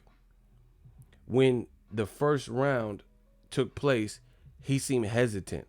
His jab seemed lazier than normal, but he just said 2 days ago, posted this picture where he looked ripped and huge, and he said, I fear no man. So how can I believe that when Andy Ruiz is in there and you're not fighting like you fear no man, right? How can I believe this post where you said, I fear no man, but 2 days before you said you hired a sports psychologist? I got a game plan, a guide to beat Andy Ruiz, but what if he cracks me with a big shot? Who says that? I fear no man, but what if Andy Ruiz cracks me with the big shot? How do I deal with the pressure? Real deal. This the real deal. This the real deal. I don't know what else you guys need to see. I don't know what the fuck else. That's why this is a dangerous fight, because he's going to have to get all that shit and compartmentalize it and figure it out. It's a do or die. I fear no man. I'm shirtless and flexing, but then you seem scared to commit to the punches. Not scared, but apprehensive. You know, I'm talking about before the third round shit. It wasn't even like I'm not even talking about when he got hurt. I'm talking about the beginning. Look at rounds 1 and 2. He getting backed up by a small guy. He getting out jabbed by a small guy. And then even after he was hurt, he was being backed up, and Andy Ruiz bow, throwing shit at him. And he's just like curring up. And you talking about, you just posted, I fear no man. You see, I would like to see, like I said, I have to see from a man congruent statements. You know what I'm saying? You know, if you say, I'm going to do this, then do it. You know, if you say, I'm about this, then be about that. Period. Joshua, I'm coming up to Dipset. I'm coming up to Biggie. I'm coming up to Sweet Caroline. I'm coming up to Frank Sinatra. Like, it's all over the place. And this has been the history of Joshua. So it's hard for me to believe. Where Andy Ruiz said, oh, I'm going to shut the haters up. And he shut the haters up. So he's being about Deontay Wilder, keep telling you what he's going to do and then doing it. So who would you believe? When Wilder said, Dominic Brazil, I promise you, you might need the Urban Dictionary, but when I'm finished, I promise you, you're going to have to define this right hand. I will back. And he's proving it. Joshua is saying something and then showing the opposite. I fear no man, but you just said I hired a sports psychologist. What if he hits me with one shot? It doesn't make sense. You fear no man, but you worried about him hitting you with one shot. And he's a 5-week replacement, and he's 5'11", 6'1", or some shit. It just doesn't sound believable. And that's why it's going to be an uphill battle. D Nice 201, $2 super. I believe Ruiz is in AJ's head already. Man, he definitely has the momentum.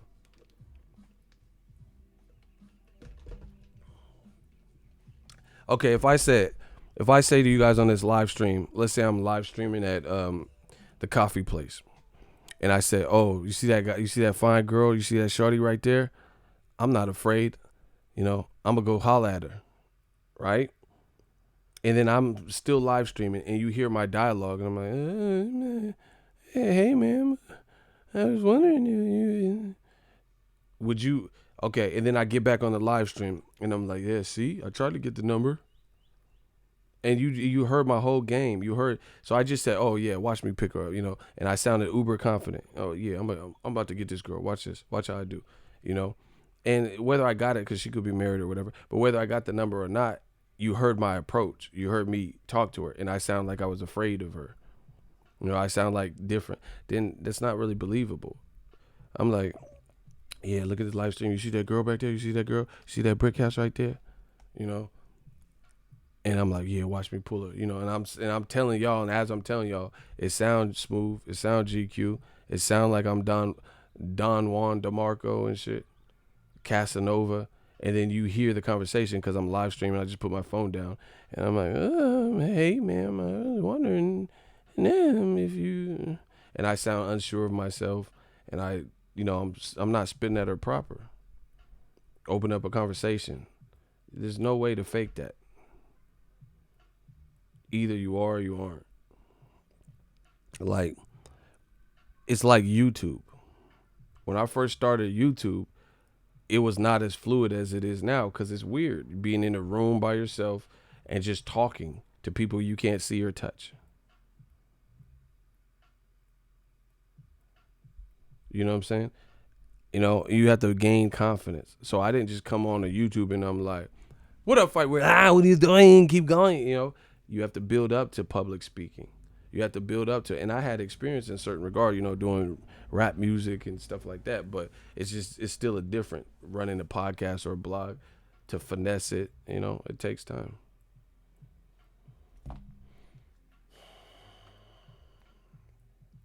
Old media is getting fucked up. We already knew that though. Old media is getting fucked up.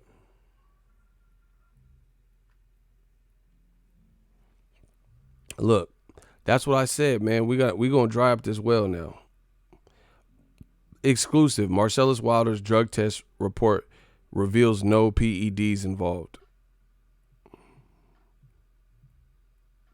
I never said nothing because I really don't care what they think about me. Look.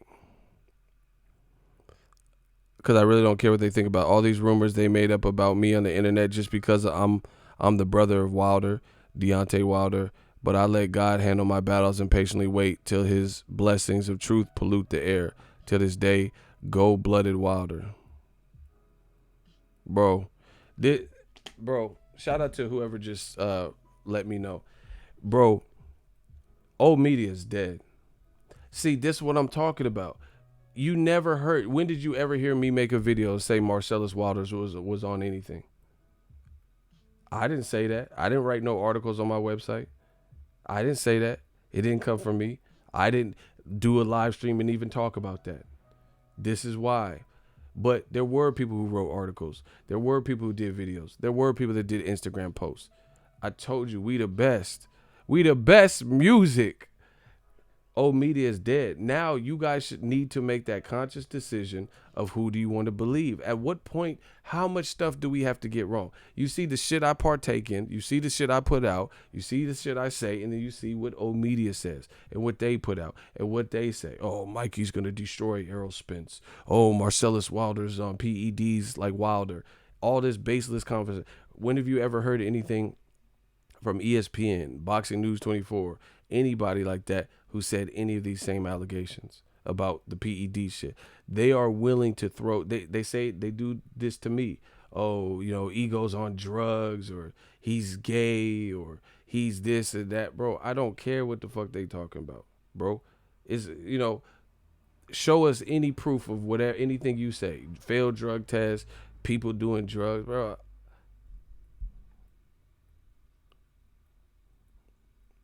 It's sad, man, because that's what I said. When people don't have no dirt on you, they, you know, oh, Ego's a bitch. All right, you know, all right, you know, that's it. We'll just leave it at that. All right, you know, it's all there's no base to it. So you guys as fans, as real boxing fans, if you really like this sport, I think the decision should be easy. Who you should trust. You know? Oh, yeah, Triple G will fight Charlo next. Watch. Then he don't. You know? Oh, Triple G's a huge star. And then he's fighting Steve Rolls. He just did a media day nobody's talking about it. See, all this stuff. MS13 gang sends love to egos. See, shout out to the gang. I don't bang, but shout out to the gangs there, and they fuck with the boy. Man, that's what I'm saying, man. These people just say whatever. That's how I know we win in this, because when they have to lie, that shows you a level of desperation. That shows you a level of desperation. If you just have to make something up about somebody. Sad, really sad. You know, people are like, oh yeah, the rematch, Ruiz gonna get knocked out in the first round. All right, go back to saying that stuff. We'll see. We'll see if it happens.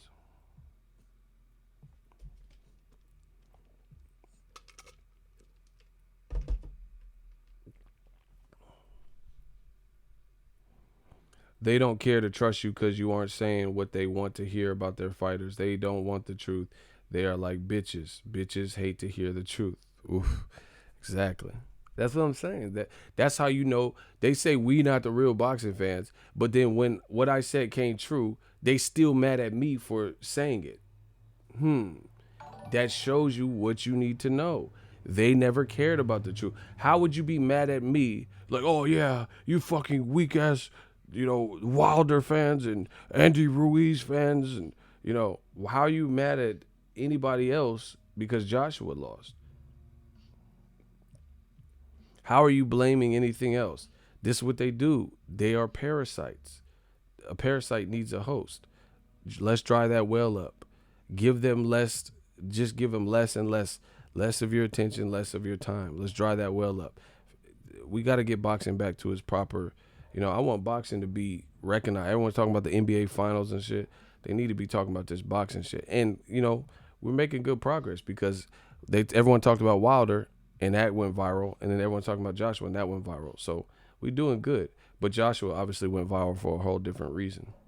We're doing real good. We just got to keep trucking. But I'm just saying, you know what it is. YouTube, you got to take it with a grain of salt. And this is the part that's disrespectful, because then you have pioneers in the YouTube game, like me, and you have other good YouTube channels, and the digital mob, might not get the type of respect in the seeding process or whatever, because there's a lot of bullshit out there on YouTube. So if the PRs aren't familiar with your work, they might just think, oh yeah, this is some, YouTube. That's what I'm saying. Like, that's why we have to ex-nay these motherfuckers, bro, because they put a bad name on people who are trying to be honest and sincere and give real stuff and make it out this game. You know what I'm saying?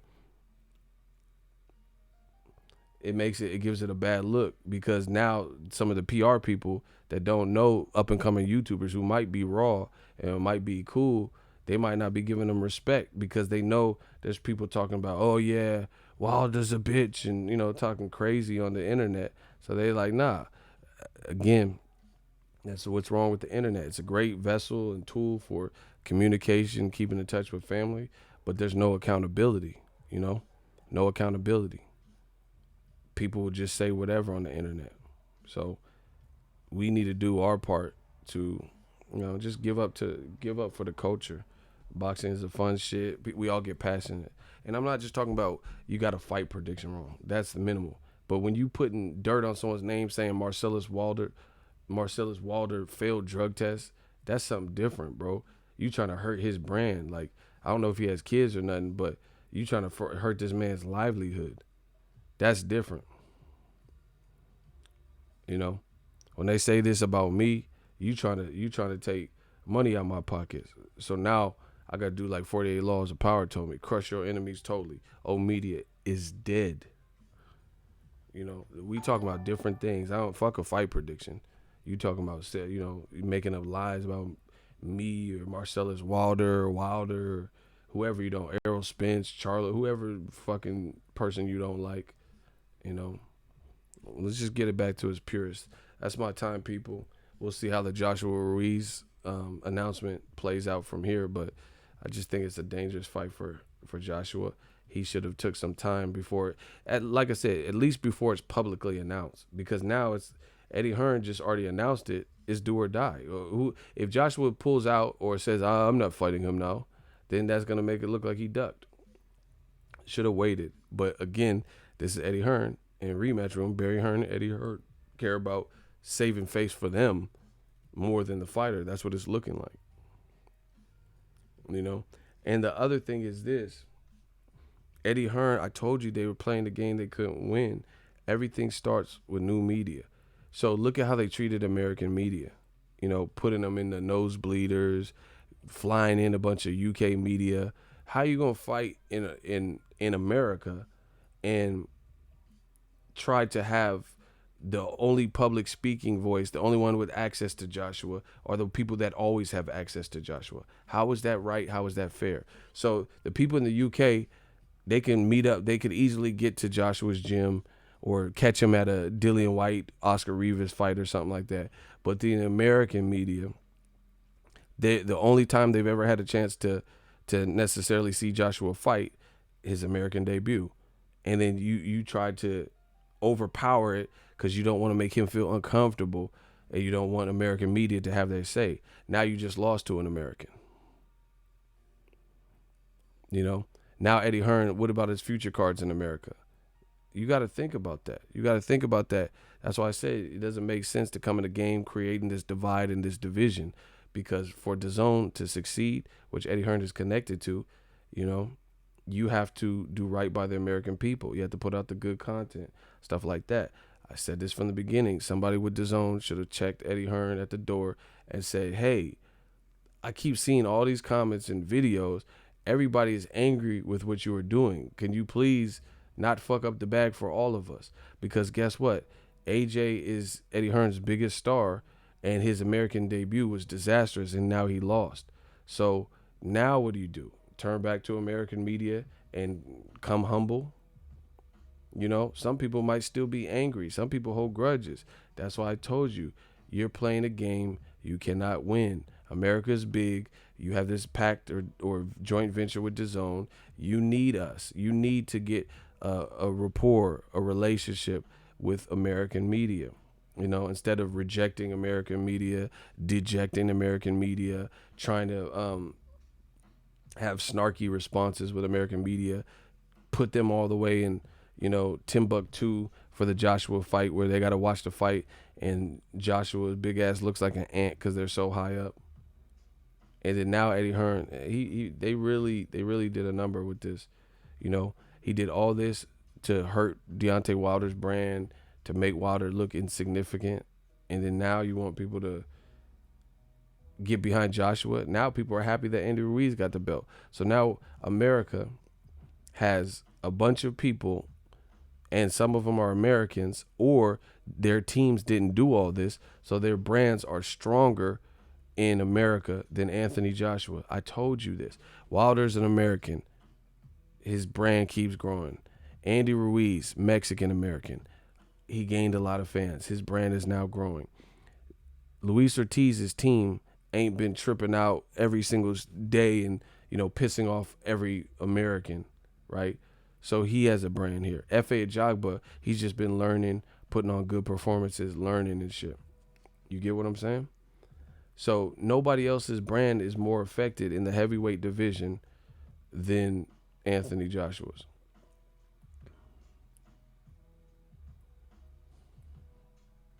Yo, you right. We over here in the UK. That's why I'm saying Eddie Hearn doing all this fast talking and like lies and deception and who asking people. It was all fun and games. Now this is what you have to live with. How people say you made your bed, lying it. Now you got to live with all this stuff you created when things aren't going well for Joshua's image or profile or brand. You said Wilder deserved 30% and or whatever, didn't deserve 50-50. And you had your fans saying radical stuff because you were egging this on. You were instigating it. Whether you meant to or not, you were instigating it by doing the interviews you were doing, you know, by playing the game. Shirley Finkel, Winkle, Dinkle. Now look at you. Now look at you. Now you have to work with Al Heyman again. But you took shots at PBC. Now you got to work with this man again. And you want them to show mercy? You took shots at PBC. You try to steal Al Heyman's fighters. You talked about what's wrong with the PBC nonstop. Now guess what? PBC has the belts. They got the Wilder WBC belt, and then Ruiz got all the other belts. So now the tables turn. That's the best way. Tables turn. And then now look at you. I use the same example.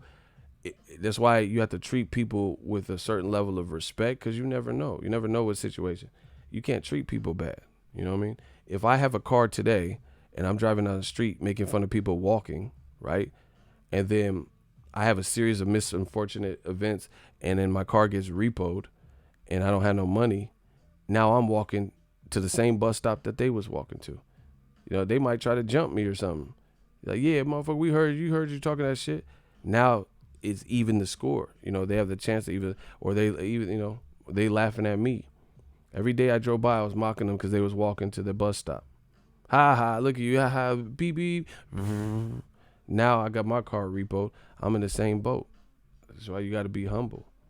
You know, we're all one race, the human race. You know, I don't treat people bad. I believe in karma. I believe in the laws of attraction. I believe in pay it forward. I don't do that to people. I don't, you know, look down. I make jokes and shit, but I don't judge people's lives like that. Like I said, you when you had a car, it's all good. But it ain't no fun when the rabbit got the gun though. You got a car, you driving past them mocking them. Now you in the same boat as them. Or they get a car. Even worse, they get the car. And then you get your car repoed. Now look at you. Now look at you. All that shit you did to Wilder, yo, he's not worth 50-50. Yeah, piss off. If you don't want to sign for $15 million that you said you accept, piss off. Fuck out of here. And all that. Okay. Now, it ain't no fun when the rabbit got the gun. Andy Ruiz got the belts from your fighter. An Al Heyman advised fighter. Wilder got a belt. Their brands are growing. You got to think about that. That's why I'm always conscious of what I say. I don't care what I say because I know I'm not out here saying nothing crazy.